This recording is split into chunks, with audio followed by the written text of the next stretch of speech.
giving you the real from A to Z surrounding the Dallas Cowboys. News, updates, rumors, transactions, takes, and more. So strap up, Cowboys Nation, and start your day off with A to Z Sports. Live with Will Steele.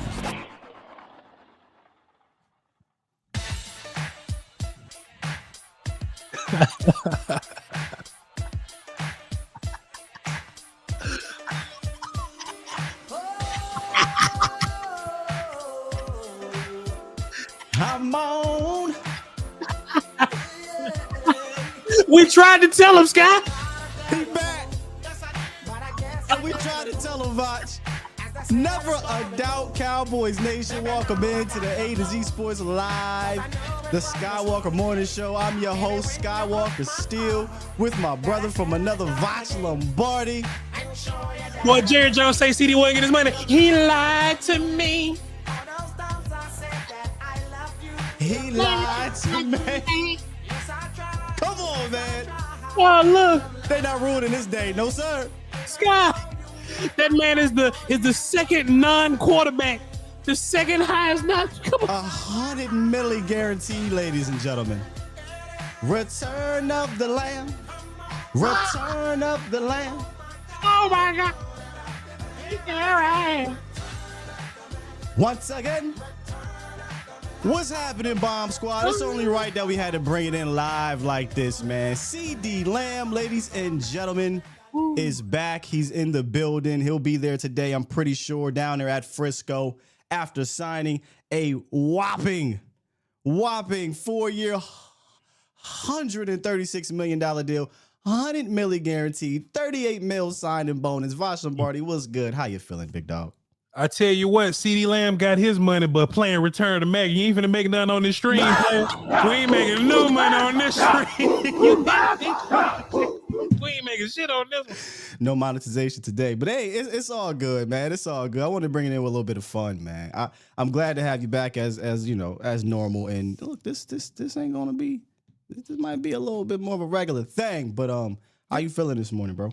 Hey, man, whatever they want. If the people want me to wake up at the streets want it. If the people want me to wake up at 6 in the morning. To be on, wake up in Sky in the morning, A to Z Dallas. Hey man, we can run it. Whatever y'all want to do, just let us know. Look. After you on at 12 midnight with Foots the King the night before. look, Brian Pryor say, "Hey, yo, Voch, can we record at 9:30?" I say, "Ooh." I say, "What you say? What you say now, Chuck? What you say now, Chuck?" Scott, I don't know why the hell it just. I don't tell nobody that I'm working with you the next day. But it's like every time I got to work with you the next day, the day before, somebody say, "Hey, Voch, you think we can run a little later this time?" I go, I don't want to run it a little later. But I'm always gonna wake up early in the morning, no matter how. If I go to bed at 5, I'm gonna wake up at 8 to come kick it with you, dog. You do. Real quick, you said what you say now, Chuck, and that just reminded me of something. Shouts out to Clarence Hill, who is no longer Clarence Hill, Fort Worth Star Killer. We can't say that no more, man. DLLS. He would DLLS him. Shouts out to Jeff Kavanaugh, 2I, Jesse Holly, Kevin Gray, all of our media friends down here in Dallas on their new venture. It looks amazing, man. I'm excited to see where this goes. So shouts out to y'all, man. Love y'all. Man, one of the things I love to do is I like to see people talk about 2I and not cussing, right? Like people don't think 2I got a sailor mouth, and they spent 10 minutes yesterday not even knowing that 2I like her little language and all that, and then tater tots and barnacles and all that kind of stuff. We know 2I for real. Yes. 2I gets passionate. Yeah. 2I gets busy, and don't nobody deserve this much more than her, because she killing it. I think she the best on the panel. We saying that publicly, Scott. So you know what I'm saying? Just watch a game with her, and all that barnacles and tater tots is out the window. It's out the window. It's gonna be some cuts. Shouts out to her, man. That was a fun little show, and today we're gonna have a fun show as we discuss this CeeDee Lamb situation. We got a running back visiting the Cowboys. Voch, I got some thoughts on this. I went back and watched, and I got some thoughts, but I want to hear yours before I get to mine. And then it's cutdown day, bro. Yeah. I don't have nothing nice to say about Dalvin Cook, so we'll see. I don't care. So we'll see. We'll see. You gotta keep it real. Okay? Yeah. You want me to go into it now, or no? Let's just kind of put a bow on the CeeDee Lamb deal. I just gave you the details on the numbers, which at this point I can care less about the big numbers. The devil is always in the details, and we don't have those just quite yet. But it doesn't matter when you got a player of this caliber, right? An all-pro wide receiver who dictates the defense, who you have to find out where he's at on the field. Oh, by the way, he lines up everywhere on the field. The money doesn't matter. You pretty much hand him a blank check. But I will go over these notes that Jane Slater, NFL Network, Jane Slater dropped these two nuggets from yesterday from her sources. She said, quote, for a long time, the Cowboys were at $32.5 million APY, then moved up to 33. Lamb and his camp have been at 34 forever. In the end, it was 34. What the hell? Oh, yeah. He could have been in camp, bro. You caved anyway. Why? You know, Will, I just like to remind people that we're dudes with cameras and microphones. Yeah. I just love to remind people that. And also on top of that, we got like finance people in our chats or whatever, right? So, you know, like Matt Owen, Toxic Time, like people will be saying, so even if you go back to like, you know, July or something like that, we'll go, oh yeah, you know, the market's about this. CeeDee Lamb will get about that. You know what I'm saying? And the numbers always end up being right. And even David Helm, shouts out to David Helm. David Helm was like, hey man, this year, you know, this amount of this, and it's probably gonna be about that or whatever. I don't know what the posturing is for. I don't know what the waiting around is for. The negotiation ain't no damn negotiation, because whatever number CeeDee asked for is the number CeeDee got. I honestly feel like, Scott, when it comes to the biggest of Cowboy players, I think we should just stop the posturing or stop the trying to get one over. Like, some contracts are just inevitable, right? Yeah. CeeDee Lamb, Micah Parsons, Dak, Tyler Smith is coming. I don't want to play around with Tyler and his money. Give Tyler Smith his money, man. You know, Bland, if he's still all pro 2 years in a row by the time he get his money, sure, let's not play around. Now, guys like, you know, Donovan Wilson, you know, we can hardball with them. You know what I'm saying? You know, like if, you know, Hooker wants to get a little crazy with his, we can hardball them. But your core guys at your core positions, at your big five positions, right? Let's just stop messing around with those dudes and their money. Because to your point, you know, I don't think CeeDee Lamb needs a whole bunch of work, but I would have loved to see him versus the Rams, just kind of getting work versus those guys. Diggs comes back. I think it would have been good for okay, so look, that last Pat NOC Walker story, that big competitive day that we was having, I think, you know, all your players need some of that energy if we fighting each other. Oh, okay, what offense needs to play? Let's go get Lamb involved and kick y'all ass on defense, right? But nah, Lamb just holds out, and we add to this holdout, and we, not me and you, but like Jerry, right. They add to the holdout. So now Lamb is coming back right before they ramp things up. But man, you know, I would have loved for him to be football conditioned by now. He'll be in shape, but I want him to be football conditioned right now. But we missed out on that. But it's cool. Yeah, they continue to set the precedent, or continue with the precedent of when these high profile players are up for contract, it's going to take a while. Not take a while. They're going to hardball. They're going to posture, and then they're going to cave every single last time. So guess who's next? Micah Parsons. you think he doesn't? That mother got a podcast too. He got a podcast. It's gonna get crazy. You think he doesn't see what's happening? So the Cowboys actually do gain some. And let me know if the audio is good. Capitalization on my end. I know Voch is fine. The Cowboys do gain some cap space, and depending on which resource you look at, they're sitting anywhere between 21 and like $28 million in cap space. So they can add another guy.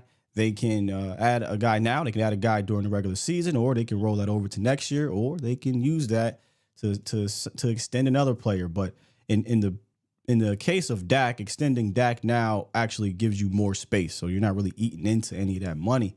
And they're going to try. They're going to actively work to get him signed over the next 2 weeks. So these next, week and a half, 2 weeks is going to be very interesting, because I'd imagine, Lamb, yes, he's getting his bread, but he's like, look, man, I like to have my quarterback, because when you look at the connection of Dak Prescott and CeeDee Lamb from a QBR standpoint, there's no better connection in the National Football League.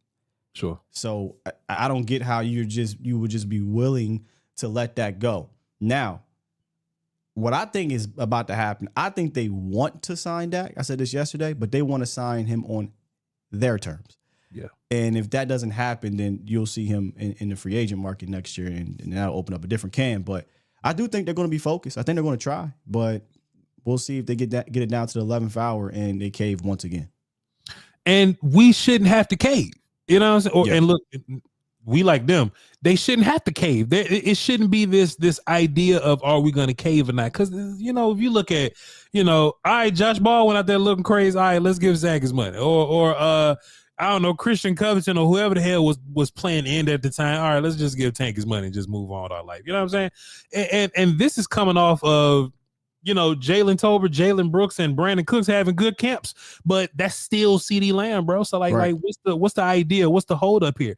And I think it matters even more that you're a team that's in this window where you're trying to win now. You know, if you're the Carolina Panthers and you got CeeDee Lamb, hey man, try to move on and get some money or something. Try to save some money, get some draft picks or something like that. But we're not the Panthers. We're the Cowboys, and we're competing every single year, and we're in the thick of it. And boy, we got this defense about to look brand new. Like, man, this ain't the time to mess around with your most important parts. But hey, man, the game gonna be the game. And Jerry Jones says, "Gosh, wait a minute. Let me get my man. He say, listen, mother, if it's a mother gonna get this done, my motherfucking ass finna get this shit with your ass. You feel me?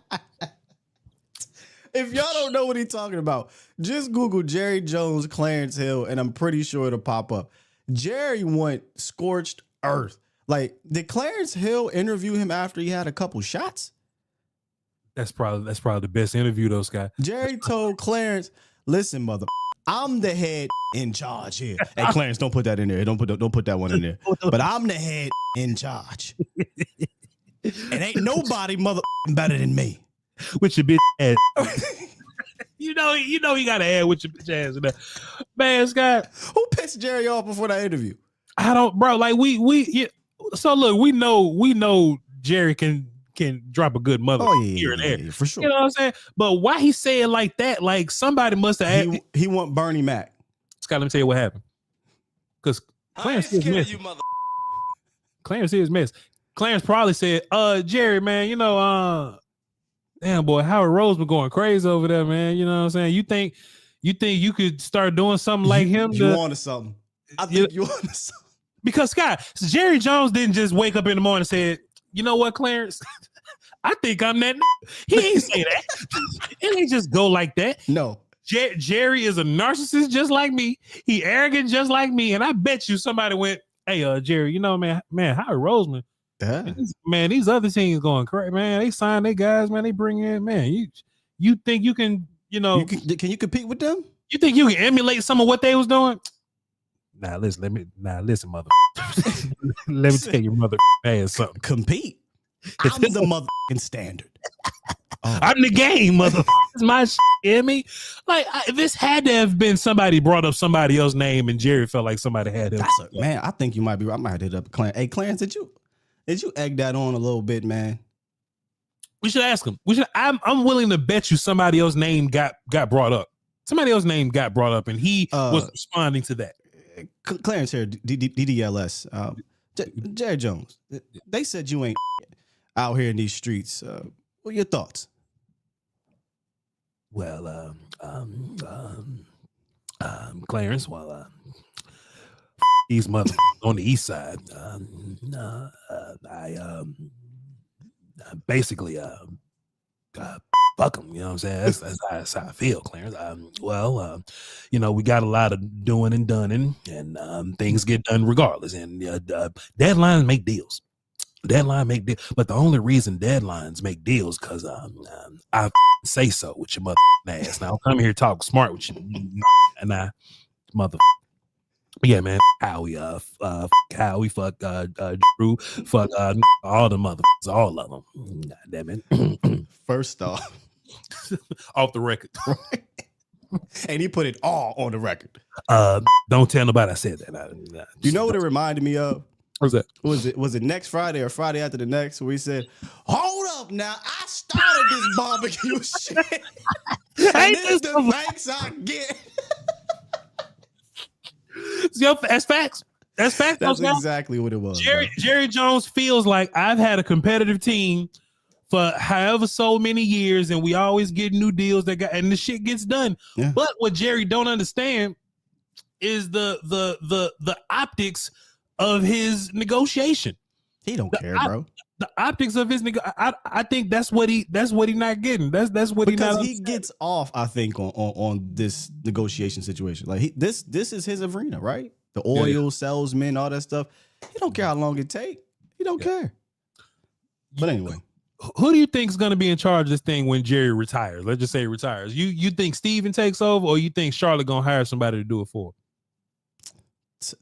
Tired. I would love to be Charlotte. Wired, Stephen Jones gonna be worse. Yeah.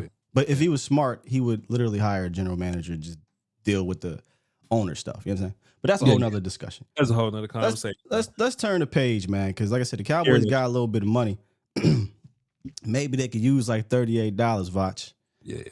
To go get Dalvin Cook, who visited the Cowboys either last night, today, whatever. Bottom line is, apparently he's visiting with the Cowboys.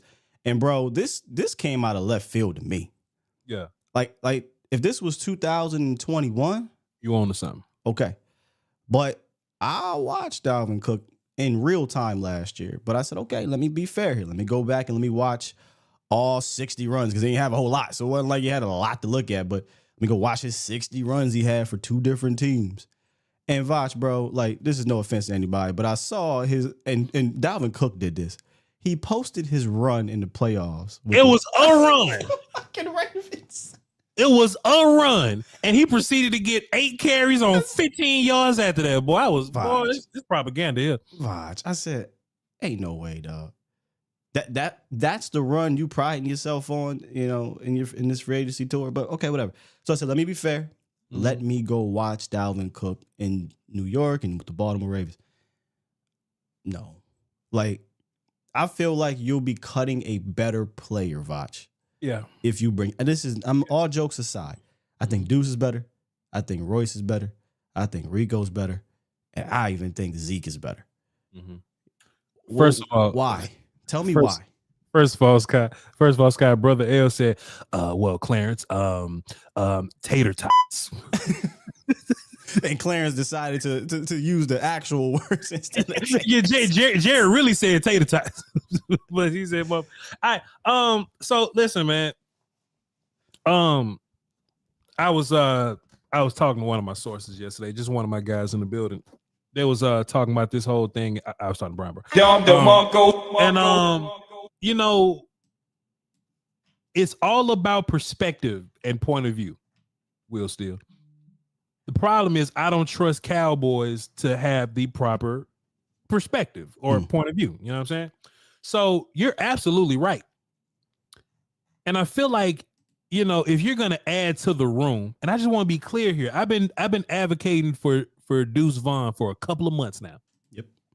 If we go and get like Tyler Algier or something, man, I'm cool. Let just move on from Deuce. Whatever you got to do with Deuce, we got Tyler Algier now. We cool. Or we got whoever that's better than them. If you get a better option, I'm not just tied into just one player. I'm just not attached to Deuce like that. I just understand that Deuce is one of the best running backs on the team right now. Right.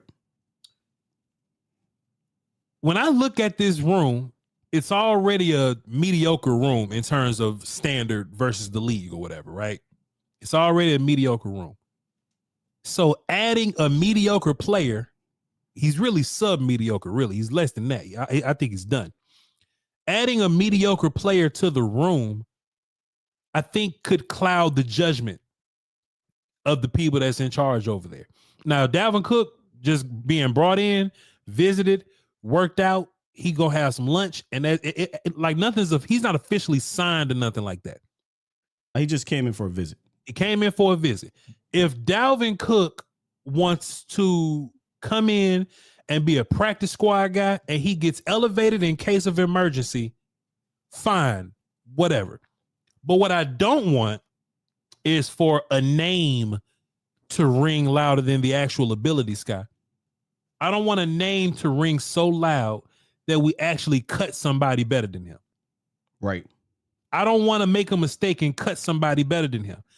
And I think that's most important in this situation because this running back room so far, Sky, is led by politics. Did you hear what I said? It's led by politics. Zeke shouldn't be here in the first place.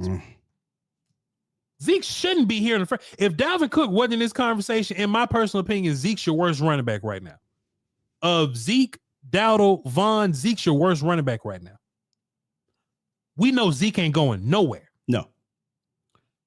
If they sign Dalvin Cook, Rico ain't going nowhere neither. So if you sign Dalvin Cook, the only guy you would have to move on from is Deuce. Yeah, because you're not carrying 6 running backs. I don't think you should carry 5. So it would be you're moving on from Deuce and Royce, right? Yeah. If you sign them. But here's where I'm gonna spin this. Even if they don't, what does it say that you're bringing him in the 11th hour right before the season about you? What does it say about your room?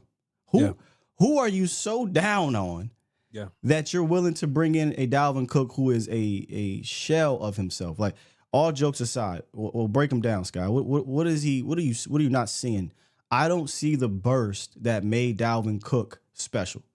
And I know people are going to say, "Oh, well, he was playing with this type of line, that type of line." I take all that in consideration, right? I take that in consideration. So I say, okay, let me go look at when he did have room to run. Did he have that same cut ability, that vision, that burst? I ain't see it. Not last year. Maybe somehow, some way, miraculously, all that comes back. But I saw Ezekiel Elliott still have that ability, the trash can, where he can make guys miss a little. When I say make guys miss, I mean he knows how to cut. Let me just say that. He knows how. No, seriously. Zeke still knows how to cut. That doesn't timing. Yeah. He understands blocking and things. He's much better than Dalvin Cook in that sense. Is he gonna force a bunch of missed tackles in open space? No, that's not his game, but he's gonna fall forward. He's gonna be a goal line guy. He's better than Dalvin Cook. Like, even if you believe he's the best or the worst running back on his team, he's better than that guy. Right? So I look at these guys individually. What do they bring? We know what Deuce Vaughn brings. He brings that little bit of juice. When I say a little bit of juice, he doesn't have the 4.3 speed to go 80, but he's the most juice back he got back there. Rico Dowdle I think he's much better. Rico Dowdle low-key looks like Dalvin Cook when he was in his prime, in the sense of he's a slasher. If he sticks that foot in the ground and cuts, he's aggressive. He has that pop, that burst, right? That short area burst, and he's physical finisher. Zeke is a goal line guy. He's going to be a short yardage guy. He's going to be the leader in the room. So you don't need Cook for that. And Royce Freeman, I mean, you've got a chance to see Royce Freeman this preseason. Royce can play. Yeah. Like, Royce might not be a perennial Pro Bowler or a perennial running back one, but if you have a running back by committee, he fits in somebody's committee. Yeah. I saw traits from all of these players, except Zeke, because he didn't play this preseason, but Zeke last year, that were better than Dalvin Cook. So what if you were the Joneses or whoever is making this decision, what is concerning you in that room to the point you're bringing in Dalvin Cook? Sure. That's my question. That's what I would love to ask them. I don't have the answer, Scott. I know you ain't. Because I ain't the Joneses. Dalvin Cook wouldn't even be in my room. And it's been a lot of people, man. I'm glad when I say something, and me and you kind of on the same page or whatever. Because sometimes I just feel like I'm biased and I be hating. But I felt like I said this yesterday on my show. I felt like Malik Davis is a better running back at this point than Dalvin Cook. And it really comes down to like fresh legs.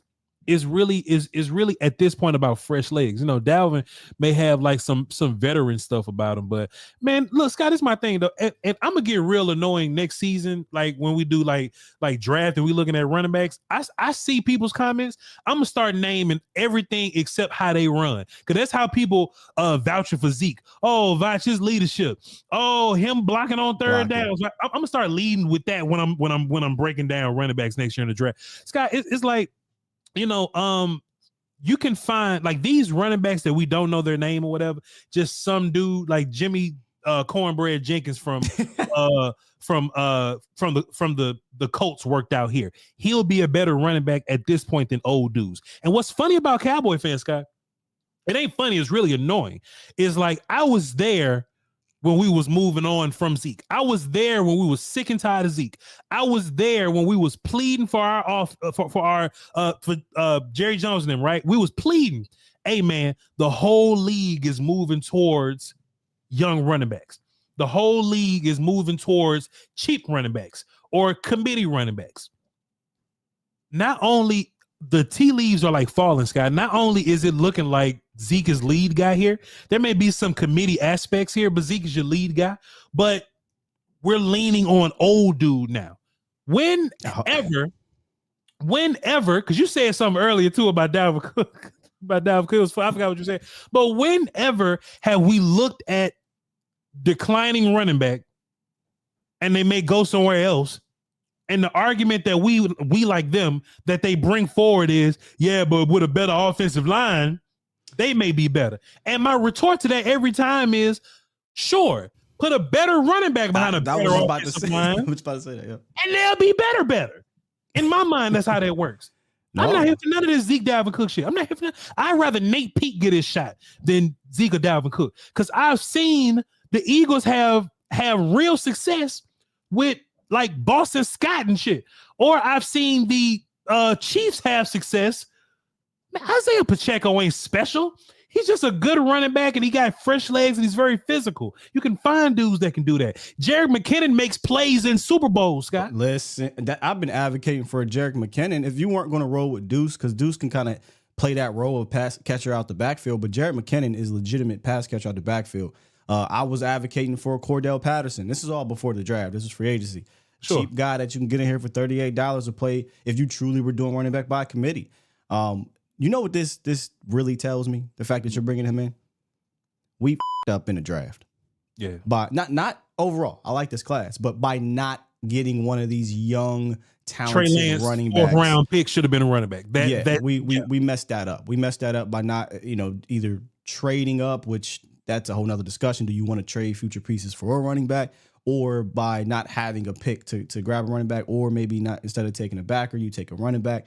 I think they're essentially admitting without admitting that, yeah, we probably should have grabbed one, because all the people that are 4 or 5 backs, I said this yesterday, I say it to you, if you are wanting to carry 5 running backs on this team, that means you don't trust anybody in the room, or you're about to run the ball more than anybody in the history of the National Football League in the year of 2024. Plus, you add another old hurt guy. Another old hurt guy. You keep doing that. They want to. They got all these running backs, and I was talking to Brian. I was like, hey man, if the Cowboys go heavy at running back because Zeke is an old guy and Rico is technically a hurt guy. Dowdle hasn't had a fully healthy season so far. It just is what it is. He's a hurt guy. He's a hurt guy. If you go heavy at running back because of that reason, then you're misevaluating running back. It's your fault that your running back room looks like this. You know what I'm saying? And now you stuck with Zeke. Sky, why are we stuck with Zeke?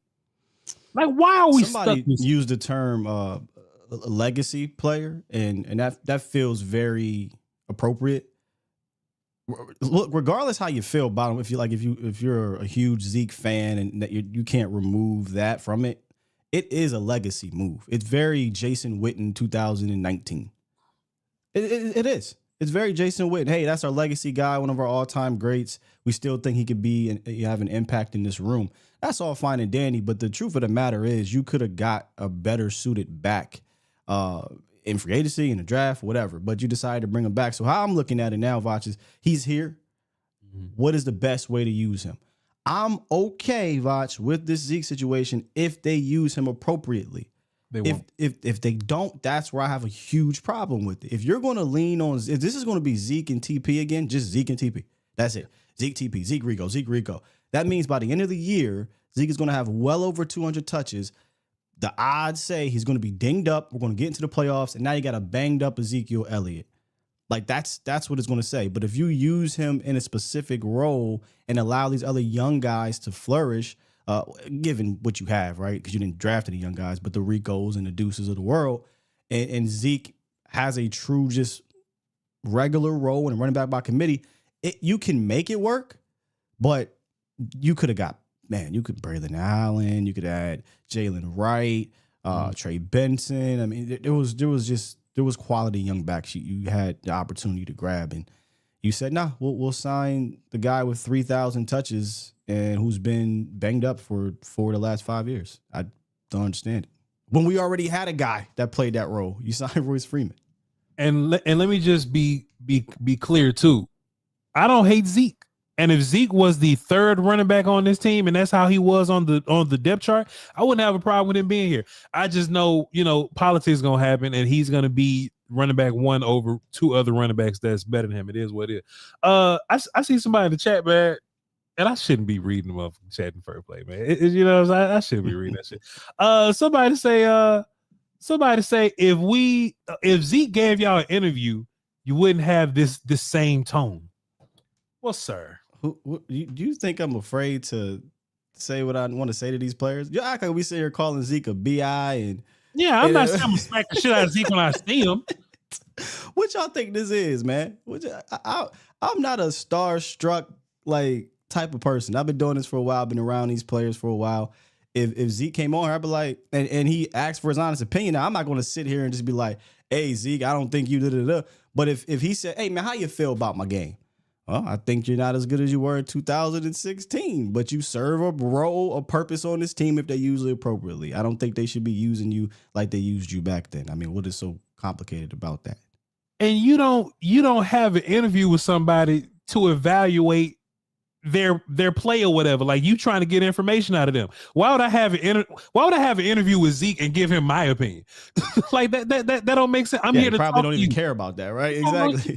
Zeke know we talking shit about him. Look, Zeke mama unfollowed me on Twitter. They know what's going on. They know what this is, man.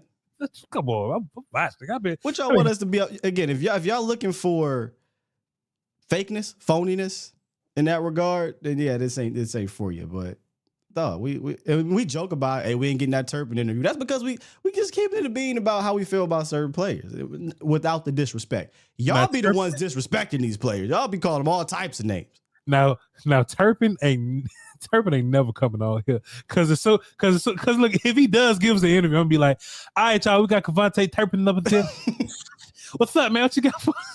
All right, Turpin, man. Yo, look, you had a big game, man, versus Green Bay, dog. Hey, man, tell me how it feels. Oh, come on. To get 8 carries and 3. Tell me how it feels. Why are you talking like that? Hey, Mr. Voch. Why are you talking like that, Mr. Voch? I don't. This how I talk. Hey, look, you can't laugh at yourself, man. I don't know what to tell you. This how I talk. I don't know that. Oh, yeah, I get out of here. God, this the bad thing about the Turpin thing. Turpin sound just like that. He sound just like this guy. And every time he go on there, somebody tagging us like, "Yo, Voch, you were Turpin do kind of drag them THs a little long, though." He got something going on with his teeth, and that's it is what it is. You know? Yeah. I don't want to say what it is because it'll be a pause moment, but it is what it is. All right, move on. Yeah. So you brought up the depth chart where you believe that Zeke should be. Let's go ahead and just kind of get into this cut down situation, man. Yeah, they already got rid of a bunch of players. Do I have it up? Yeah, let me find it real quick. Let me go to Pat's tweet, and just go down these names. And let me know if there's any surprises here. It shouldn't be many. Appreciate everybody for tapping in. Shouts while out to you. Finding that, man. Somebody said you want Zeke at about 150 touches, 600 to 700 yards, then pass to him 50 times. I'm not passing to him 50 times. 150. So that's like what, 4 yards a carry. 150 touches for 600 yards. That's 4 yards a carry. Oh, 150 total touches. Yeah, I probably could live with that depending on how everybody else is playing. But it's the problem though, Scott. If I had an option to throw the ball to Zeke or the Deuce Vaughn, who you throw it to? Or Zeke or the Rico Dowdle, who you throw it to? Deuce and Rico. Throwing to Deuce and Rico. Rico nice out the backfield.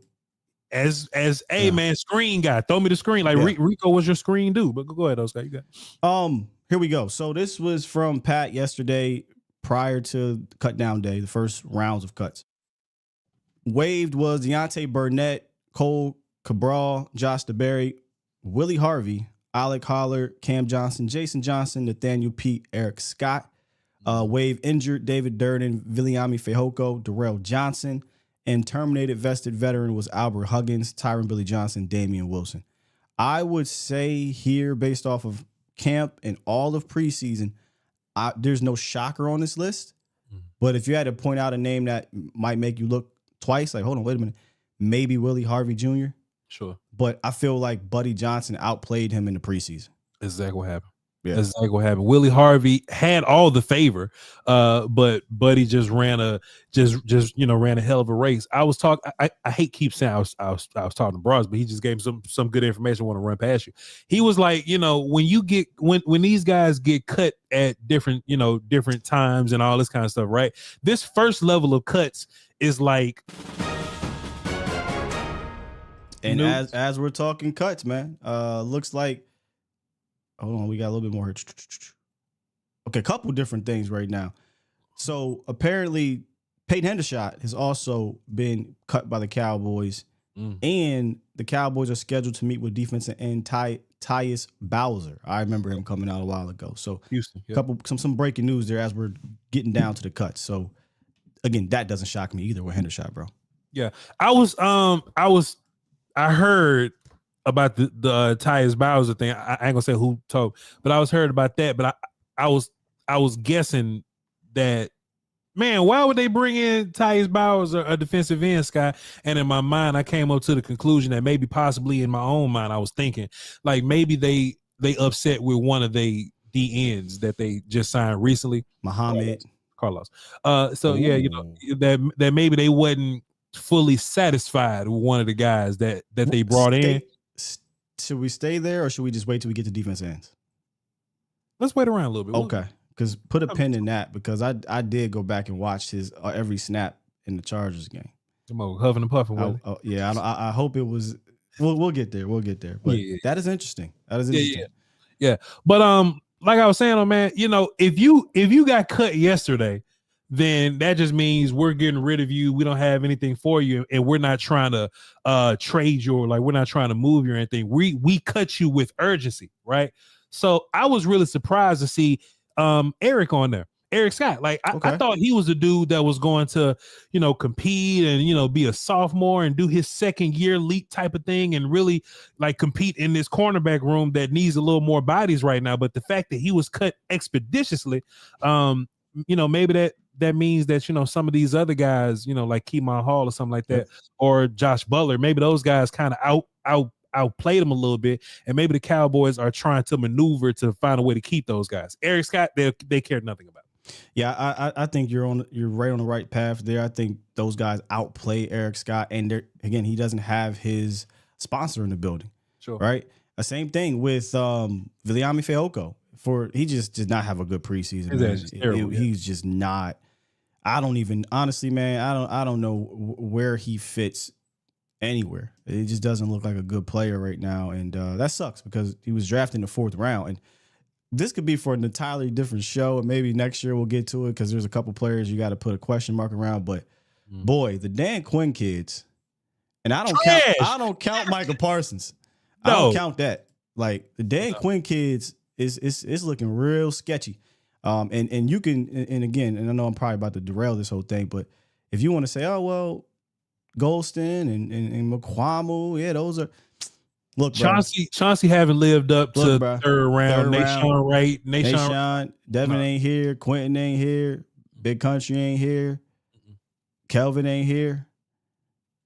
Fehoko, and has swung and missed on all them. Sam, kids. Look, I'm sorry, Sam got hurt, but hey, this is 3 years now. We like, hey, Sam, yeah. Quinn's kids. Meanwhile, Marshawn Nealon is ready to go.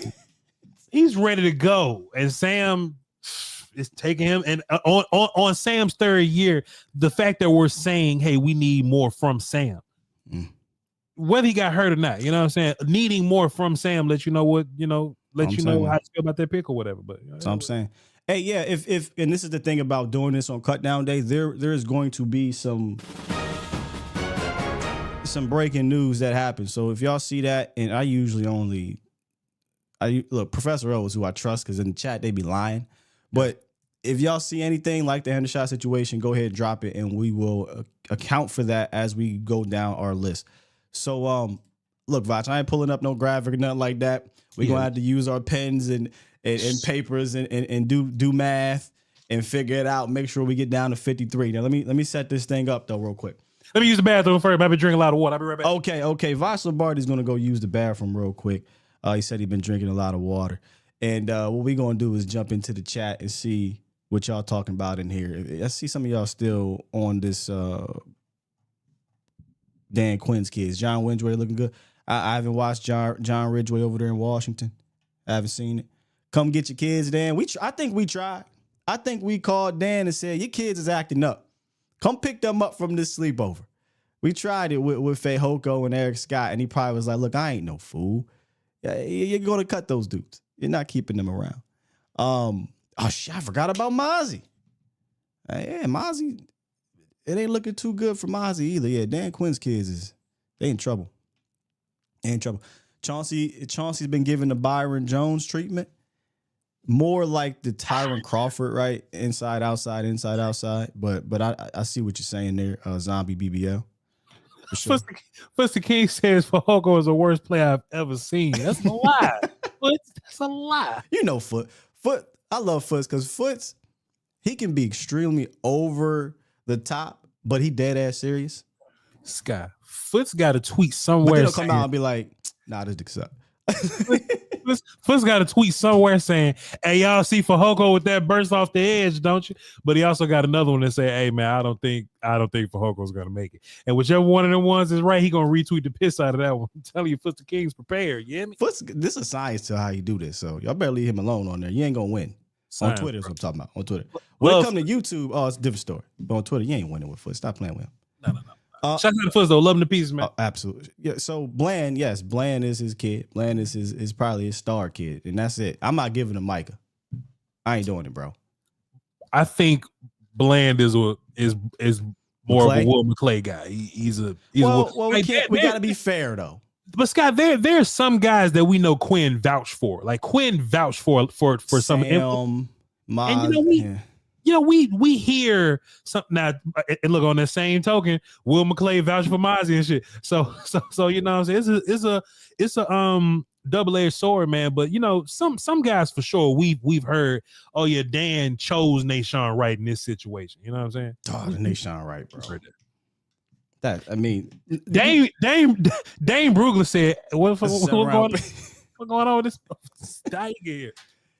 Last thing on this, please. You had like 3 or 4 third rounders that year, and struck out on all but one. In Osa. Osa was the only one. Yeah. The only one, right? Crazy. All right, so like I said, I want to set this up. Do you want to go into this doing roster gymnastics? In the sense of, hey, we gonna cut the long snapper. We gonna week six. Let's fast forward as if this is week 6 or something. Yeah. Well, I don't want to do week 6 because that means Deron Bland's back. That means because you got to take into account Bland is not going to count to your 53. He's going to be on IR. Right. Chuma, right. So you want to do that? No Bland, no Chuma. This is so they won't count on a 53. Week one going into the Browns. Week 1. Okay, let's do that. Start at the top. Here we go. And pull up your R lads, Voch, if you don't got it up already. Yeah. Help us out here. You're going to keep this simple. Going to go quarterback, running back, wide receiver, tight end, O-line. So quarterback, pretty easy. Dak, Trey, and Coop, that they're going to roll with 3. No matter how you feel about Trey Lance, he's not going anywhere. No. All right, so that's pretty easy. We don't got to break that down unless you want to say something about Trey Lance. Nah, I don't have nothing positive. What you got to say about Trey Lance? I won't say nothing at all about Trey. I won't say nothing. Tater tots. I won't say nothing about Trey. Tater tots. You know what I mean? Hey man, Barnacles. Trey Lance showed me, man. Like, look, he's a cool quarterback for the future, one day possibly. But you can't go out there and throw 5 interceptions and I don't even care about the picks no more. He's not ready. Okay, so we going 3. Remember, we gotta do real math here. We don't got no generator. So 3 quarterbacks. All right, this is where it gets tricky already. Running back, Voch. Are you in the camp of 5? Please tell me you're not. Are you in the camp of 4, or do you do what they did last year and go out roll with 3 and 3 running backs, include the fullback? I think if it was up to me, if it was up to me, I would make Lipke your fourth tight end. I don't know if the Cowboys going to do that. I would make Lipke tight end 4, and I would carry 4 running backs. Now, we so also have. So you want to go 5? I don't want to go 5, but Scott, while I do this, look at yo, Scott, while I do it, look at your phone real fast. While I do this real fast, I just sent you something. I swear to God, I just sent you something. But we have to. Scott, shouts out to Brother L. But look, I have to move forward with Zeke on this roster. It is what it is. Yeah, we're doing this based off what they're going to do, not what we want to happen. So what they're going to do most likely is carry Zeke, Rico Dowdle, Deuce Vaughn, and Hunter Lipke. Most likely that's what they're going to do. What I would do is I would make Lipke the 4th tight end, and I would add Royce. I like Royce. And plus, I just think you're going to need running backs. I'd fight you on this. Go ahead. Okay, cool. You gonna need Scott, and if it was up to me, it would be Rico, Royce, and Deuce. Zeke wouldn't be here, but I do think that the Cowboys are trying to account for, or they're going to have to account for the idea that Zeke is old guy and Rico is hurt guy. So you might have to go extra running back just in case there. But please go ahead. So, look, you can try to sugarcoat it and pretend that Hunter's a tight end, and he ain't. He's not. He's not. So Hunter Lipke, everything we've seen in the preseason and camp, he's going to be used a lot in 21 personnel. He is a fullback. That is a H-back, right? That can mask as tight end things. I don't mind him being fullback / tight end. That's an H-back. So fullback / tight end, Chris Cooley, Jameez Olawale type situation where he can mask as the 4th tight end. He carry 3 and he's your 4th, but he's also your 4th running back. I agree. I think they're going to do that. And Zeke, Rico, I would have said Deuce after Saturday, but and bringing in Dalvin Cook, but we're just going to roll with this right now. Yeah. Deuce and Hunter. The reason why I fight anybody talking about 5 running backs, bro, if you carry 5 running backs on this roster, that means, are you carrying 5 running backs on game day? And if you're not, you're just not dressing, 2 of them? Sure. For 7, give me that roster spot for a different position or roster spots if you're carrying 5 and you only need 3 on the 46. Let's not forget you got practice squad. You know what I'm saying? And all these running backs aren't going to get claimed. And there's other running backs out there that probably could be better than what you have to put on the practice squad. So I see absolutely no reason to carry 5. That again, I'll explain it. To me, that means you don't trust anybody in your backfield or you're about to run the shit out the ball. And let's be real. This team ain't running the shit out the ball. This is a passing team that's going to hopefully use the run game to complement it. So that's where I'm at with it with these backs, bro. Scott, on your team, not the Cowboys, if you was in charge, would Hunter Lipke have this guaranteed fullback spot? Only, and I said this all off season, only if they truly decide to use him in a quasi John Kuhn / Kyle Juszczyk role. Like I know he's not going to be completely Kyle Juszczyk because he's still learning how to be a blocker, and Juszczyk is a Hall of Fame worthy fullback blocker. But what Juszczyk was in his prime, he catch that ball out the backfield, bro. Yeah. He could catch that ball out the backfield. Where Kuhn is different, Kuhn was a better runner. So if you're going to use him in that Juszczyk, role from a pass catching standpoint and the Kuhn role from a blocking and running standpoint, sure. Fine. Keep him on his roster. But Voch, if he's a dude that's playing 6 snaps a game and getting you 1 carry every 5 games, waste. I don't want him. I don't want him on this team. Yeah, fullbacks are already obsolete. Yeah. Then I asked you this because it's always 2 guys, right? Hunter Lipke and Turpin, right? Oh, we got to find a way to get him involved. Yeah, we're gonna get him involved, and we're gonna get him involved. And once we get to the season, Turpin gets 10 touches all year, and Hunter Lipke maybe get 5 or 6. You know what I'm saying? And it took him 13 weeks to get 2 carries, 1 carry, something like that. So if we're not going to use them, man, don't even bring back Hunter Lipke. Don't even have him don't give him this roster spot just because he's teams dude. You can find somebody to do what he does on teams, but just as a fullback, we don't. If he's not Kyle Juszczyk or how Miami use I forget old boy, but he yep. Those are like high usage fullbacks. If we ain't doing that, we don't need Lipke like that. Well, I'm 100% with you. Now, the belief is that he's going to be used more. You know, I love the game you played with Broadus the other day, where you said, you know, get more from. Do you think you get more from? I didn't at first. I ain't gonna lie to you. Going into this thing, I said I have no confidence that they'll be creative enough to use him, but I have seen them pull him out wide. He's running downfield. I've seen a lot of 21. Nobody's brought this up, but boy, we might see a whole lot of under center stuff, which I like. Right, like get under center, do some play action. You know, get the run game going involved that way. So if that's the case with 21 personnel, then cool, justify. If not, what is the point of carrying a fullback? So I look at it. It's not one. Wide receiver, I think it's been chalk for 90% of camp up until Flournoy got hurt. And then it went back to chalk when Flournoy got back to me. So I think wide receiver is chalk. And what I mean by chalk is all your draft picks and Kavontae Turpin. So Tolbert, Cooks, Lamb, Brooks, Flournoy, and Turpin. You see anything different there? There's no competition there. Like those 6 guys should be the unanimous 6 guys. Flournoy played a hell of a game of catch up.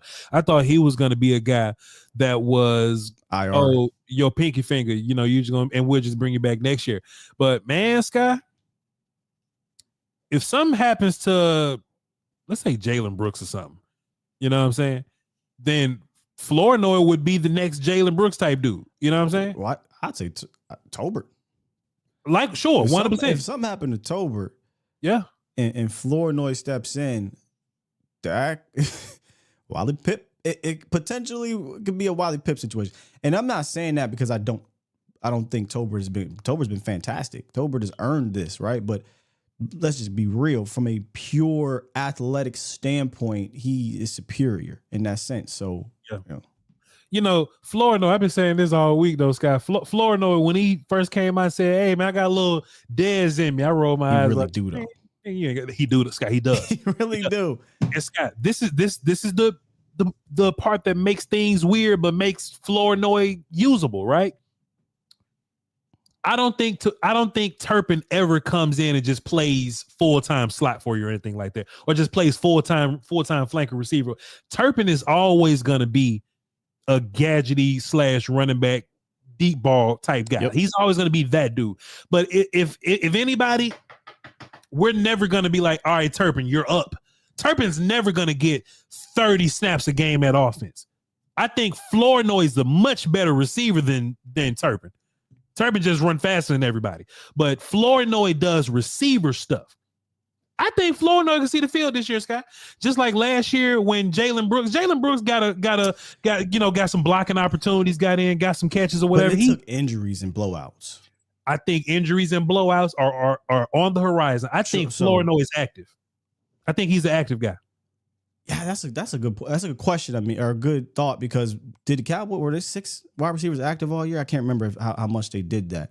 Brooks sat out like 6 games, but he played like he was on. There was injuries though. There was the I think Cooks was out. Mm-hmm. Gallup, coming back situation. I don't even know if Gallup missed a bunch of games, but Gallup coming back. There was some things that kind of made him. But then he became active. Special teams guy. But he only really played when Cooks was out and in blowout. So.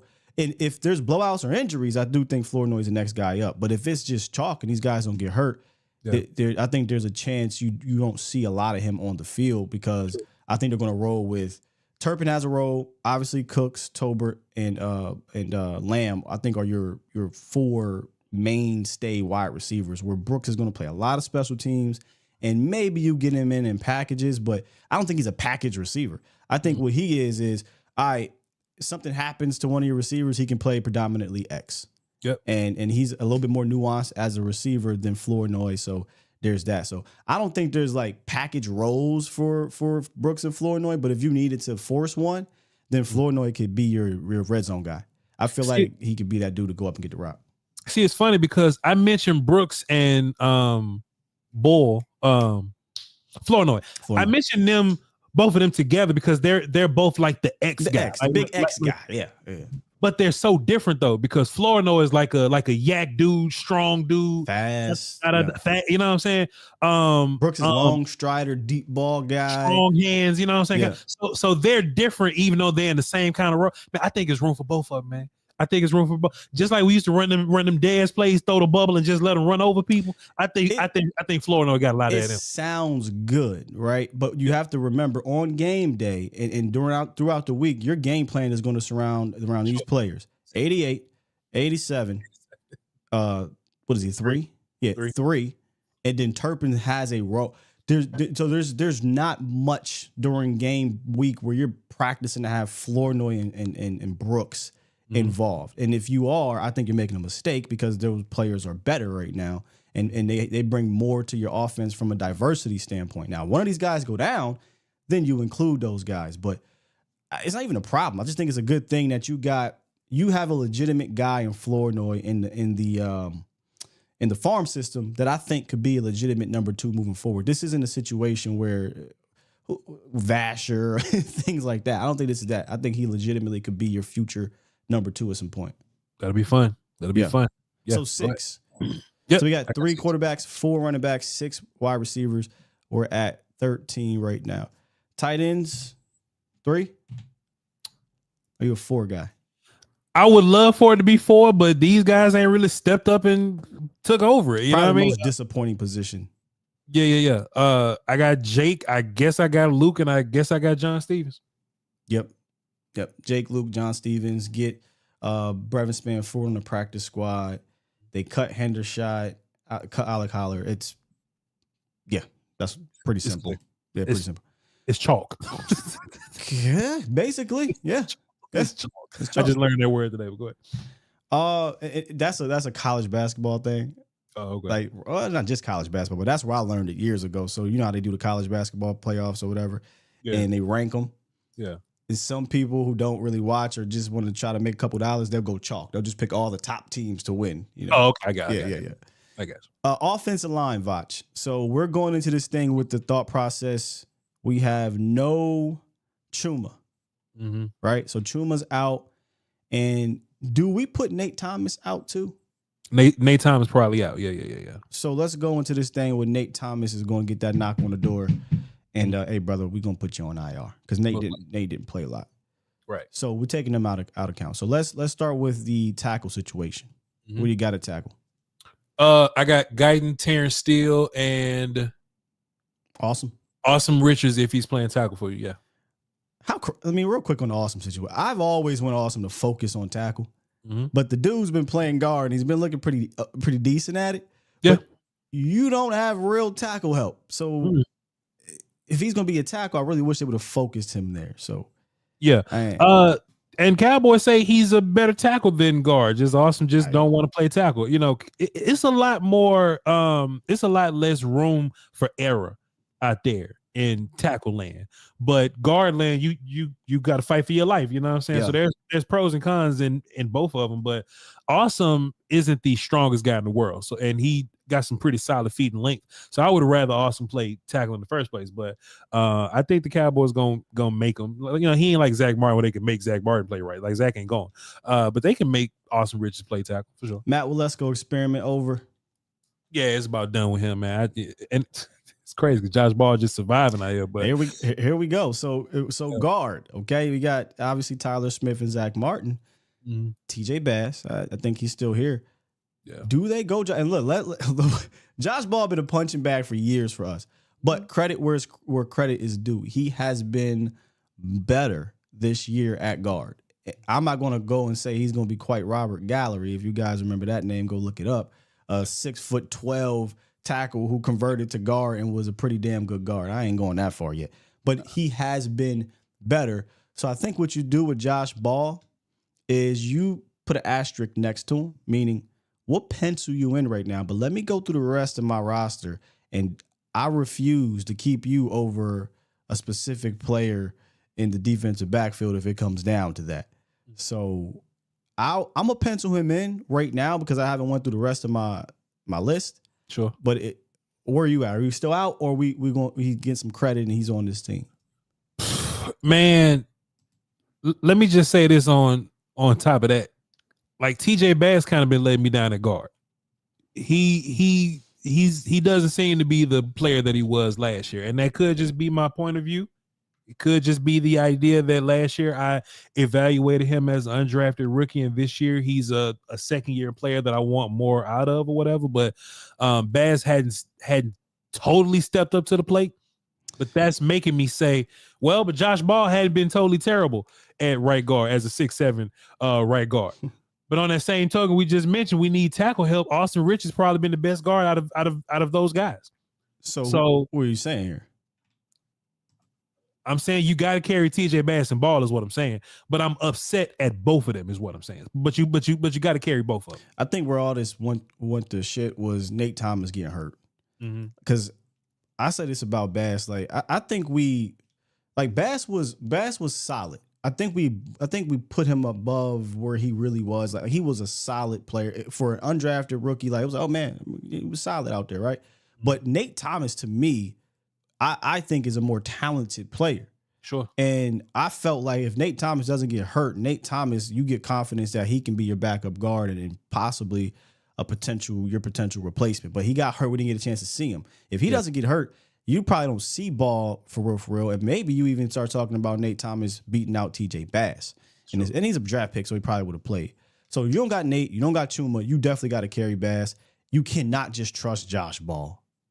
Like you can't trust him, bro. So you got to if you put him on the team, that's cool. But I'm penciling him in right now because I want to see what happens. So how many? Oh, and then center, Brock Hoffman and BB. Shipley had a better game than Sure, but they not. But Solari ain't letting that happen, right? They not gonna do that. Yeah. So Solari ain't want BB to be the damn. But yeah, it's probably gonna be BB and Hoffman, man. Yeah, 100%. So that's what 1, 2, 3, 4, 5, 6, 7, 8, 9. Is that 9 offensive linemen? It's 9 offensive linemen. Yeah, that's not a whole lot. So you might not have to take Ball off of this roster. It's not a lot. I guess you would just have to hope that Chuma's not going for too long. If you want to go 10 offensive linemen, I wouldn't mind adding Shipley because Shipley can play some guard for you in a pinch. But Brock does that too. He can play guard. Man, Brock been letting me down. But sure. You are right. You are right. But I guess you just have to ask yourself when Chuma comes back, do you still keep the guys that you have and just carry 10 offensive linemen, or do you like drop somebody when Chuma gets back? I mean, that's your question. And you also got like position flex. So Brock can flex as center and guard. So on game day, that's 2 positions, right? Sure. Awesome. Same thing. He can flex as guard tackle. So that matters come game day. That'll help you out for the 46. Yeah. So far, that's 10, 16, 25 players on offense. So we're halfway there, Cowboys Nation. Sounds about right. It's gonna get difficult at linebacker and DB, but 25 offensive players sounds about consensus for a lot of people. All right, defensive line. They added a lot of players, and I kind of want to start off real quick on what you hinted at here with them bringing in Tyus Bowser, former Raven. Raven. Yeah, they signed Linval Joseph, traded for Jordan Phillips. Those guys are going to be on the roster. I don't think no doubt about it. But they also signed Carl Lawson. And look, I'm not going to lie. I felt like if Carl Lawson's healthy, I think Carl Lawson can give you some pass rush stuff. But it was after his first snap, you saw the high end of Carl Lawson on that first snap. He hit you with the, he one in his toolbox, right? Swipe, and he gets around and puts the pressure on the quarterback. Sure. After that, though, I didn't see a whole lot of Carl Lawson winning on the outside, which was a bit of a disappointment. But I don't know if that's he hasn't played football this summer, he's just getting his feet up under him, or it's something they're concerned about. You seem to be on the latter, right? Like they may be concerned, which is why they're bringing in Tyus Bowser. Yeah, man. That if there was one character that they, I'm just assuming that they would possibly, if it was me, if my name was Jones, I would say that they have some apprehension about Lawson, just, him being in shape and him just being a hurt guy in general, you know what I'm saying? And I think the edge room is, I don't want to say deeper than expected, but it does come with certain challenges. Like Muhammad, he's got to miss one game. So they probably gonna have to have like one dude just to kind of fit in there. But I think they really like Tyrus Wheat also, and Tyrus Wheat and Tyus Bowser basically like in college, they play the same type of roles, sometime linebacker, sometime pass rusher dudes. So it's very interesting to see those dudes possibly coming together there. But I think that, Carl Lawson was supposed to be a supposed last piece to the edge room. But if I had to assume, and my name was John, I don't think they satisfied with that. But I'm guessing, Scott, I don't think they satisfied with the whole Lawson situation. So they bring in another guy to not compete or whatever. But I don't think Lawson may or may not be here. But we don't know, though. We don't know. We have no clue. But very interesting. Real quick, I got distracted on Twitter, and I want to address it because they're probably watching the show. Let's go ahead and get through this defensive line. D-Law, Golston, Mozzie, Linval Joseph, Oso Digizua, Jordan Phillips, Micah Parsons, Marshawn Nealon. Like, that's for a fact, right? Yeah. That's 1, 2, 3, 4, 5, 6, 7, 8. Do we put in Lawson for right now? Or are you thinking he's not going to make it? The fact that he's making $38 and we're not really tied nothing to him, so let's go Lawson with 9.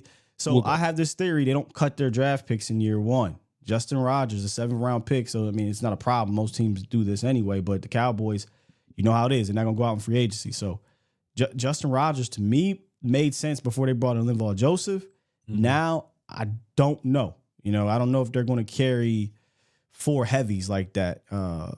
Maybe they do because these guys are a little older, but maybe they try to sneak them on practice squad, which would be something they have not done in a long time in regards to cutting their draft pick before the season started. So do they, hey, Justin, we're going to put you on IR? Because I don't think he was terrible. I think Justin Rogers showed some promise. I think he played well. Yeah. And I think some people like Justin Rogers more than Mozzie. I don't think you can really argue it based off of the preseason. Mozzie a 1st-round pick, and you probably can't move from him. But there's some urgency in this D tackle room for a reason. Mm-hmm. And if I had to guess or assume, they may be looking at another one, Scott. If I had to guess and assume, and if I was playing Madden, they probably looking for another one, Scott. Well, if they're looking for another one, then that comes down on Justin Rogers too. Sure. Because he won't make this team. They're bringing another defensive tackle, is for sure. But sure, I think I would put him on the team and make it 10. Linval Joseph is 34. Yeah. I think Jordan Phillips is still up. He's 31 or whatever, but he's still got plenty left in the tank. But these are 30-plus guys.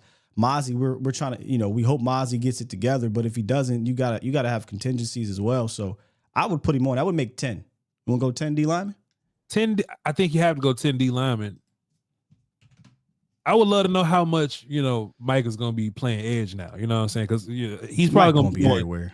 He's going to be everywhere, right? So I think you have to almost add a guy to the edge room just for the idea that Mike is going to be playing a bunch of linebacker. Like he's going to play edge too, but I think you just need guys there. So 10 D lineman makes sense. 2, 4, 8. So you out on Tyrus Wheat? Oh yeah. No Tyrus Wheat for me. And Al Kadeem Muhammad, he's where you at with him? He wasn't terrible in preseason. I keep using say terrible. I shouldn't say that. I thought he showed some promise in preseason. There's some go get it ability, right? Play with the hair on fire. He's a motor guy. He's experienced. Has 6 sacks with the Colts before. Mm-hmm. If you can bring him back on this roster in practice squad, sure. But I'm not. I don't know if I'm willing to cut my draft pick for him. Yeah, I agree. Or you put him in over Carl Lawson, one of the two. Yeah. But I like how he looked. I think they both will be available for you. Like they'll be veteran practice squad dudes. I think. Yeah. Quick break to address some mess. Go back to the offensive side of the ball. I was hit up on Twitter. Shouts out to Cowboys Nation chat. He said a year 9 Mozart ran for 1,000 yards with 18 touchdowns last year. The best year of his career came in year 9. What makes you think Dalvin is done? Because he was behind a 23-year-old Breece Hall. My rebuttal to that is, did you watch Raheem Mozart throughout his career and even just last year? And did you seriously go back and watch Dalvin Cook? Did you really do that? Or are you going off of his name? And if you're in the chat, Mr. Cowboys Nation chat, raise your hand here. And I really want to know your like, don't lie. Say raise your hand. Raise your hand. Like, be real. Did you go back and watch him? Because I gave you my real rundown on him. I said I took into account the offensive line. I took into account Breece Hall. There's no possible way you watched Dalvin Cook And you're comparing this man to Raheem Mostert, who is for his entire career been a big play, speed, fast agility type of guy, where Dalvin Cook's big playability has dwindled each year. Like, what are we doing? I feel like we're doing apples to oranges, but because they play the same position, you're trying to make it apples to apples. They do not look remotely close to the same player in their abilities, offensive line and scheme aside, which, by the way, our run scheme ain't nothing to be proud of here. So now you're bringing in a guy who lost the burst ability, who doesn't look like he can cut as well as he used to. The vision is not there. And you're saying, hey, man, go make it happen. And in the run scheme, we don't really know yet. I don't get how you can compare Raheem Mostert and Dalvin Cook, Voch. Mostert is one of the fastest players in the league still, and he probably doesn't have a bunch of tread on his tires because he's been hurt guy. He doesn't have a bunch of wear on his tires because he's been hurt guy. So he's probably fresh as hell still. And when you watch Mostert, you can see the burst. You can still see the big playability. You see him outrunning people. You don't see Dalvin Cook get caught. He get caught. He don't even get a chance to get caught because it ain't happening. Yeah. Right. He been sitting down. And So it's totally different. It's totally different. Yeah. So my bad. I ain't mean to derail it, but I ask in sincerity, did you watch Dalvin Cook last year and just focus on him? Focus on, the type of player he used to be and the type of player he is now. I don't think those abilities are the same. That's Rico Dowdle can do it much better. And Mostert, give me a break. Those dudes ain't even remotely close. All right. Back DeMarco Murray behind this offensive line, though, Sky. Behind this offensive line, DeMarco Murray. Come on, man. Okay. He ain't even DeMarco in Tennessee. Sky sick of y'all. You know what I'm saying? He not even DeMarco in but I digress. Where are we at here? We did defense. Oh, so you said linebacker, you would be you think it's gonna be challenging. So linebacker, first of all, before we go, Damone Clark and them boys, all right? DeMar Van, is he all right? They say Overshawn got a hip pointer and there's still some discomfort there. Slow discomfort allegedly. So we'll see. But Clark, Kendricks, Overshawn probably not gonna miss no time. So sure. Oh, I thought you were talking about the week 1 is what you're saying. Week 1, sure. But his hip is hurting. But we got a whole week of nothing before football. So Clark, Kendricks, Overshawn, Louisville. I think Buddy Johnson has definitely made his way. That's 5. Are you against carrying 7? 7 or 6? 7. Probably, because that means I'm probably not going to keep one guy I want to keep as safety. I think they like Nick Vigil, and I think they like Darius Harris. Darius Harris, yeah. Kansas City kid or guy? Kansas City, yeah. Bro, I think, man, go pick one. It's if it's pick one, it's probably, I'm assuming Harris. But I'd go Harris. And Vigil probably be practice squad. Yeah, they don't. Nobody else want Vigil but us. So yeah, probably him. But I think 6. I think that's your 6. Clark, Kendricks, Overshawn, Louisville, Buddy Johnson, and Darius Harris. That's what I think. Yeah, I agree. Willie Harvey Jr. got cut, got outplayed by Buddy Johnson, got outplayed by Darius Harris too, who's making some plays, special teams, and has that experience. So, and on game day, you're probably gonna keep Clark, Overshawn, Kendricks. Actually, you might keep all 6. Might keep all 6 for teams. Yeah, team. Yeah, you're gonna keep them all. Yep. All right, let's keep it moving. Let's go to the cornerback position. Mind you, no Deron Bland, Voch. No Bland. Deron Bland's out of here. Diggs, Kalen Carson, Jordan Lewis. Those are your starters. Mm-hmm. I think Israel Mukuamu has played his way on this team this year. Okay. Right? You agree? Yeah. Okay, so we got Izzy, so that's 4. Mm-hmm. I personally think Keemon Hall should be on this team. I agree. Because he can be your backup slot guy without having to throw a 6'4" guy in the slot and without having to move Kalen Carson in the slot where he has not been practicing and playing. So I'm going to go Keemon Hall here. And that's what, 5? That's 5. I don't want to carry it. I'd rather go sign some boots than that, bro. They're gonna do it. I'll put him on here because we're doing what they're going to do. Yeah. So Booth would be 6, and then you can do quasi 7 with CJ, but he ain't really a corner. We're going to put him as specialist. He's a special guy. Yeah. So 6, including Booth. Yeah, I like Keemon Hall a lot. I like him too. I don't like Booth a whole bunch, but and you know, maybe Booth is a team's guy with all this tackling ability, but Keemon Hall really showed up and earned his spot in my personal opinion. Same. And again, he's a predominantly slot guy, and I worry now if you lose J. Lou, who's up there in age, sure, what do you do at slot? And I don't think 6'4" Israel Mukuamu is that answer because most slots aren't big slots, and I think we get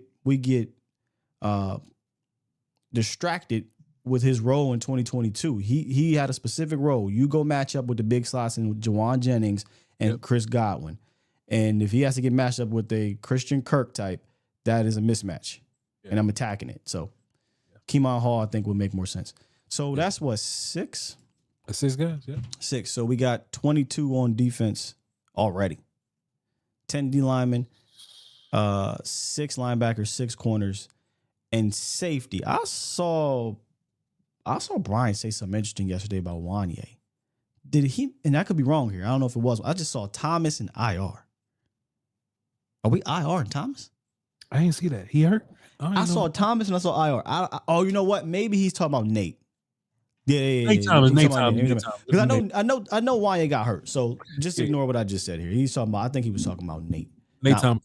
Yeah, Nate Thomas. I will IR him. So again, chalk for me for safety. Malik, Wanye,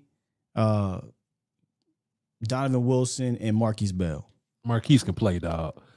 Marquise can play some football, dog. And Julius Wood. Mothers like Julius Wood, man. I've been hearing a lot of Brian That's said why it. I'm trying to get on this team. I've been seeing some people in the chat that's been advocating for Julius Wood.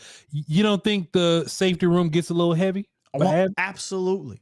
You don't even need Julius Wood on this team. And you know what? Maybe he's the guy that you cut and he comes back. The guy that everybody thinks he won't. Or maybe he's Isaiah Land. Sky. I don't know. I want to find a way. How much money you owe Donovan Wilson? I did this at the start of offseason. You can move on from Wilson and Hooker next year and save a couple dollars. Next year? Yeah. Not unless you want to trade him now, but I said that's this. What I'm asking. That's but I'm not trading him for nothing, bro. I'm not trading him just to trade him. No. Not just to trade him. What if it was like a running back or a one tech you could really use? Who? That matters, bro. I ain't think that far. I just asked. But that matters. If I'm trading for, I'm just thinking some random ass running back that's out there. That's a jag. No. Or random one tech. No. But if I can package that mug for Deron Payne or Jonathan Allen, we talking now.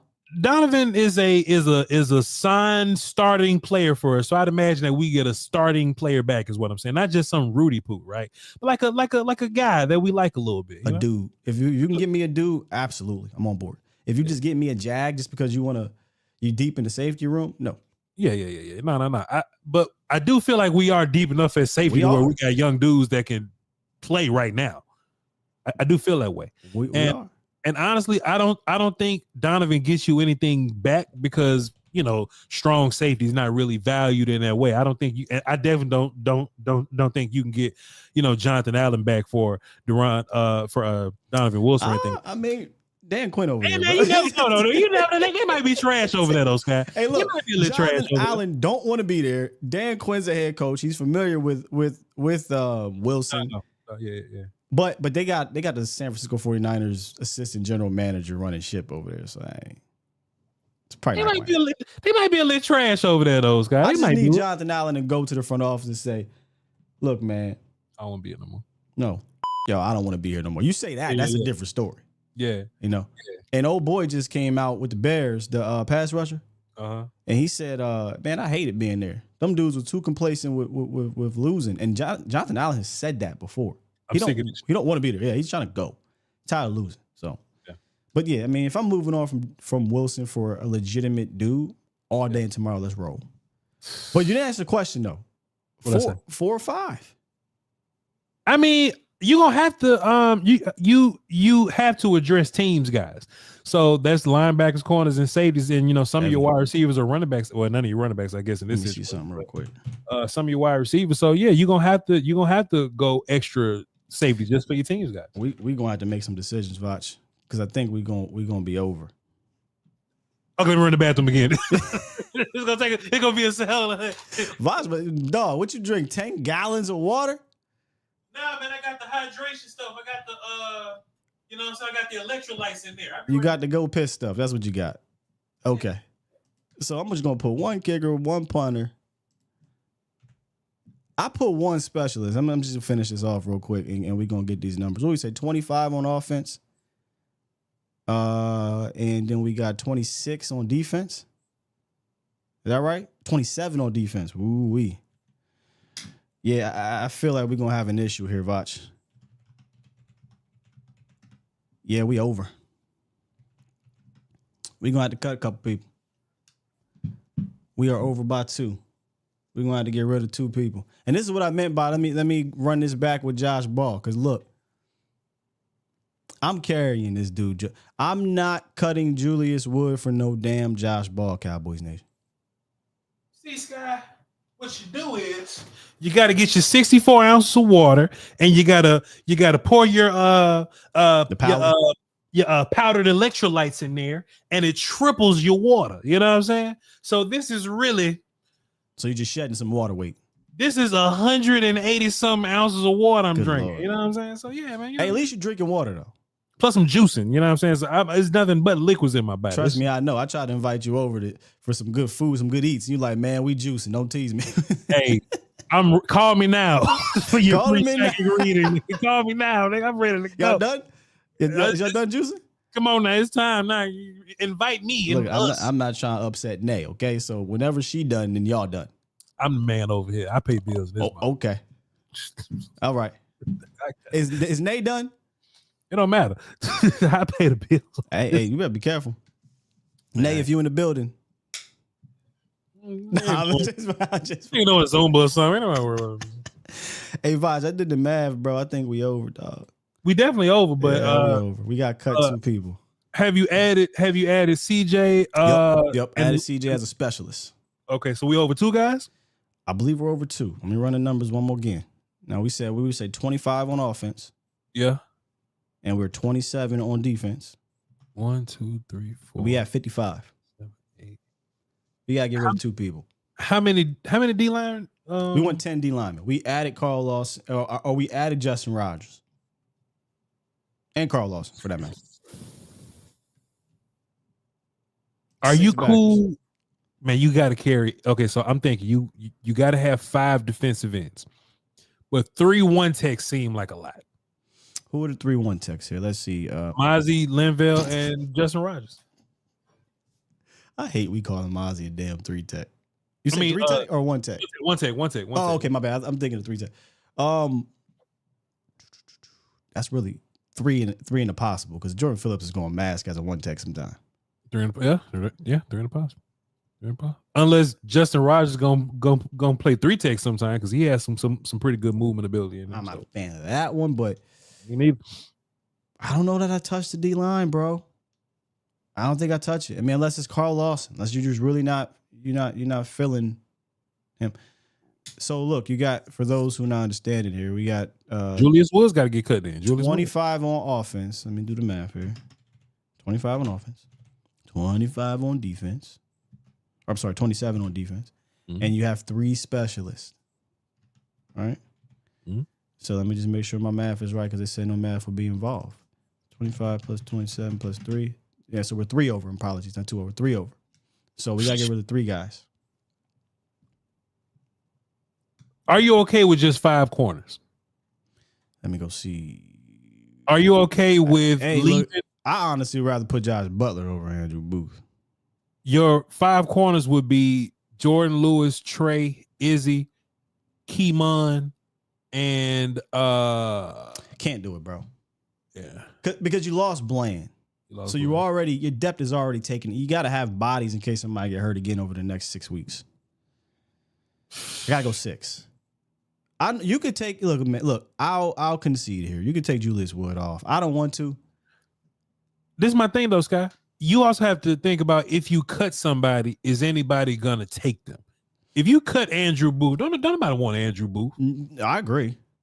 So in my mind, you can cut him now, and when you have urgency for corner, you could just elevate him, and then Bland will be back by then. Okay, so you're saying, I mean, that's fair. Just cut him and bring him back. Now Wood different because I guess he has to play teams for you. Like he got to play all your teams. He will. I think so. What we said, 3 tight ends. Unless they don't dress 5, they might not dress 5. They might just dress 4 and put Wood. Yeah. I don't want to, man, but I'd rather cut Booth. Let me just say that. Okay. You want to go 5? I mean, this is what at this point, this is what we doing now. So you carrying 5 corners and 5 safeties. How goofy is man? Cut down. What's that boy? Julian Wood. Get Julius. Man. All right, so I guess I'm Will McClay. You Stephen Jones. You just gonna cut my guy. All right, man. 5 corners and 5 safeties is crazy. Well, 6 corners and 4. All right, man. I'll be Will McClay then, bro. Stephen Jones really running the ship. I'm just telling you who's better. That's all. All right, man. So no Julius Wood, y'all. The party's over. He'll come back hopefully on the practice squad. We got 2 more cuts we got to do. And to be fair, Justin Rogers, man. Justin Rogers can't be there. Like if you just. I mean, look, it can happen. Things change. They haven't cut a draft. They have not cut a draft pick before the season, and I believe in quite some time. Let me just double check. I won't be wrong, but I'm pretty sure I went back and looked, and I want to say since like 2017, maybe. You can't cut. I mean, you just can't have 3-1 text though. Look, all of 2023 made the roster. All of 2022 made the roster. All of 2021 made the roster, including Matt Fournier. All of 2020 made the roster. 2019. So they haven't cut a draft pick since 2019 when they had Mike Weber and Jalen Jelks and Joe Jackson and Michael Jackson. They cut half that damn team. They cut half that team. What was we doing with that? Jesus. So it's been what 1, 2, 3, 4, 5 drafts or 4 drafts in between that. So. Yeah. It's possible, but I personally think Rodgers serves more of a purpose than Jelks and Weber, and Michael Jackson actually been a pretty decent cornerback since we cut him, and Joe. Yeah. So yeah, I'm gonna hold tight. I'm gonna fight you on that. I'm gonna find another spot. Let's find another spot real quick. It can't be offense like nothing on offense because we already went short at offensive line and. Quarterback, running back ain't gonna move like that. So, could you cut a linebacker and say Micah's gonna do linebacker things? So you'll have to be cutting Darius Harris, right? And see if you can get him back on the practice squad because you signed him late in offseason anyway. I can cut Darius Harris. Sure, I'll go down. Let's go down to 5, and we got Micah masquerading up backer anyway. Yeah. So we need one more, and the easy cut, which won't happen. Is actually CJ Goodwin. And I like CJ personally, and I think he's one of the best at what he does. But I'm trying to get Woods on this team. I'm not trying to cut guys I like for a specialist. That's not like you said, Devin Hester, but you know what I mean? And then look, CJ will get cut and practice squatted and elevated or whatever. Just facts. Let's do that. But somebody got to go once he gets here. That's why we're doing a week 1 exercise. That's why we're doing it like this. So, hey, Goodwin gonna be here. I don't think, So look, it's not Goodwin then. No, it can't. It probably should be though. I'm not just here for you're a punt gunner and that's what you do. You know what I'm saying? Like we was fine last year, and look, to be fair. We weren't fine with Sam Williams, but we were able to find somebody to be a gunner for you. Like, how much better at punt gunner can you get? He's a hell of a special teams player, bro. It just and you can do other things too to decide to get throw a little razzle dazzle with him and throwing a rock and stuff like that. But is it enough to warrant get rid? But here's the thing too. Now that I'm looking at this, I actually don't think unless you're going to compare him to Wood. Other than that, I mean, I'd keep Goodwin over Booth. Sure. I'd keep Goodwin over. So I think the question it comes down to, Goodwin's here. We know that. We're not even going to try to do it. It comes down to Josh Ball, Carl Lawson, Justin Rogers, and Andrew Booth. You got to get rid of one. 8 offensive linemen is mighty thin. That's thin. So let's not even touch that. Yeah, I can't even touch offensive line. So Rogers, Lawson, Booth. And they're bringing in Bowser. I think they bring in Bowser potentially to kind of sign him to the practice squad, to be honest. But sure. I don't want to say Flournoy because no. You're right. We're good up here at running back. I mean at offensive line. I'm sorry, offense now. Man, you go 3 running backs. You cannot carry 3 defensive tackles unless Linval Joseph is gonna air quote practice squad himself or just be he on the team. Sure, I feel you, but man, we not cutting draft picks, your first or your 7th round pick, and that's 3-1 text, man. I'm cutting Booth. Cut Booth.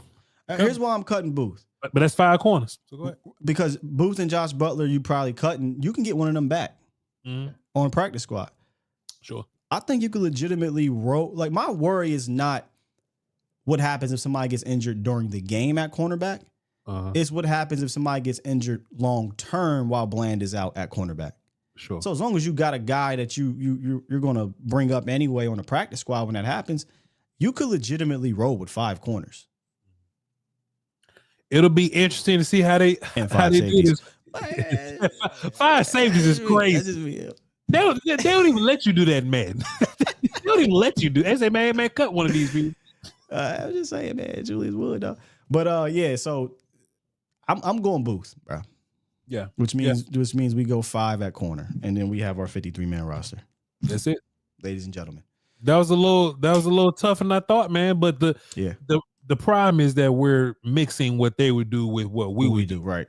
In real life, man, Lipke, in my opinion, Lipke, CJ Goodwin, and we'll talk about Turpin, but like those, Turpin probably be fine. But Lipke and Goodwin, they probably wouldn't be on my team. Yeah, and in real life, I mean, in a different world, just last year, you're only carrying 3 running backs. Sure. The reason why they feel the need to carry all these running backs, they don't trust the running back room. Sure.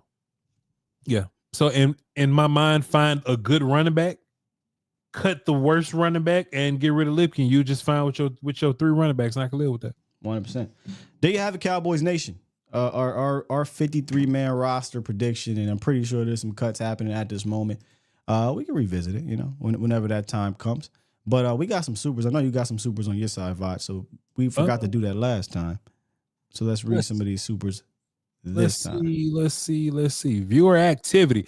Zombie BBL Drizzy Cowboy Lover. He dropped a dime and says, Dallas is always playing checkers in a chess league. I love Cooks on the team 2-3 years ago. But I think the Joneses are trying to address this situation late when they should have drafted a running back for sure. Appreciate you. Then Lucas Herbert dropped a deuce and says Dallas needs Cook. All right. That's all I got on my side. They need them, but I don't need Cook. Appreciate it, super. We got a couple over here. Super chat. Shouts out to, let me pull this up.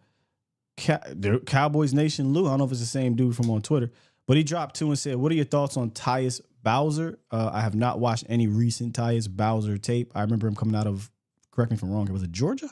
Tyus Bowser came from Houston. And Houston. Okay. And he's a player that's just like what you had in Wheat. He's a sometimes pass rusher guy. He's a sometimes Mike guy. He's a little more slender than what an edge would be. So he's a standing situational pass rusher.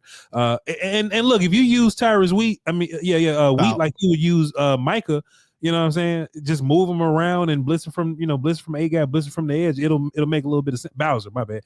Yeah, Bowser. Yeah. So he's a in this system, he could be a move around pass rush type character, whatever. But he's I gotta go check out his latest. I've not watched him at all over the years. It's been a while since I watched him, but last time I seen him, that's how he was. Yeah. I know one of them Ravens dudes was dealing with injuries. Is he the one he's been hurt? He's been hurt, guys. So like serious ones too. So interesting. Yeah. Here we go. D-Lay 702 dropped Super 5 chat. and said, we need y'all to every morning Sky and Voch sign the papers for the 38 M's. Listen, dog. let me say something right now.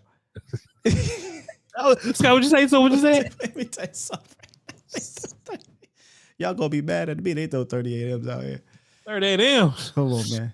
Stop playing. I hope that means 38 millions and not monies. Because then you could just 38 monies. 38 monies could be $38. 38 nickels, 38 exactly. for 38 million. I'm waking up at 6. And we gonna be live for your drive in. Come on, man. Your drive. I'm on the phone giving y'all a pre-show, then giving y'all behind the scenes in the green room. Then we going live. Then you gonna get a post show. Come on, I'm going crazy for 38. 38, and I'm going live at 3. Come on, 38, man, crazy. I'm going live at 3 and 8 for the 38. Hey, we gonna get busy, dog. Crazy. Super chat. Shouts out to the big bro. Matthew Lennox drop 5 said, "Great show, fellas. 2 of the best is Kalen Carson season seatbelt." Yeah. Hey, let tell you something about these damn corners that was bugging me. And look, Voch, this is why whenever I'm not able to do Game Day Live, we can watch these games together. Yeah. I had to talk to my wife about these damn cornerbacks in preseason. And an incomplete pass you have nothing to do with getting up and man, sit your ass down, man. You did nothing. We was even doing it. Eric Scott, ball gets thrown to what you say, Pam Oliver. Yeah. I'm like, Eric Scott is first down, bro. Yeah, come on, dog. I'm gonna get emotional about this, but I'm sick of it. I hate that shit too. I hope these coaches shut this down because there's still 2 and 3 more. I'm not saying don't celebrate, okay? But if it's a play worthy of celebrating, celebrate. But an incomplete pass on first down, they sitting there at the 7-yard line. Shut up, get back to the huddle, and do it 2 more times. I digress, but that was on my chest, Voch, and I got sick of it. So. But Kalen Carson, seatbelt. Yeah, I feel confident in this kid. Yeah. That's it for me. That's all I got, too. That's all I got, too. Let me just double back one more time. The Triple Make Show. Because people be on my ass about me missing Super. My bad. Y'all be dropping them when I'm done reading them. All right. That's all I got, man. That's all I got. Appreciate everybody that drops Supers, man. Lay out a piece. Yeah, man. Got much love for y'all. Appreciate y'all coming through. It was about 1,500 combined today. And the streets, man. The streets said they want this more, Voch, so we got to figure out a way to make it happen, Cap. We're going to get it done, man. We're going to get it done. And look, season's rolling, so we'll have stuff to talk about, man. So we're going to run it for the cardio, man. Believe that. Trust me. That's it. That's all I got. We got cuts later today. Voch, you probably be live with Broadus talking about the cuts. I'm going to be – we are working, man. At 3 and 8. I'm going to go at 3 and 8. early, middle, and late, boy. We working hard over here. But yeah, man, I'll be live, man. Appreciate y'all for tuning in, man. Salute. I'm gonna press this button, but I'm gonna see how this mix goes here. Push the goddamn button. Push the goddamn button. Beats Planet. Oh. No.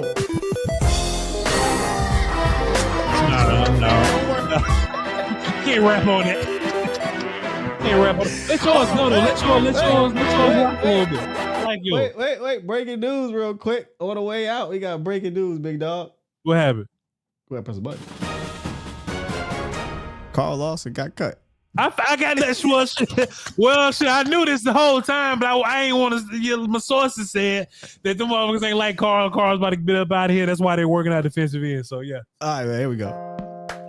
Good eye. Hey, I was guessing the whole time. I don't have no sources. I don't got none. All no shit. Voch Lombardi, Crown Media. What you say, my chip?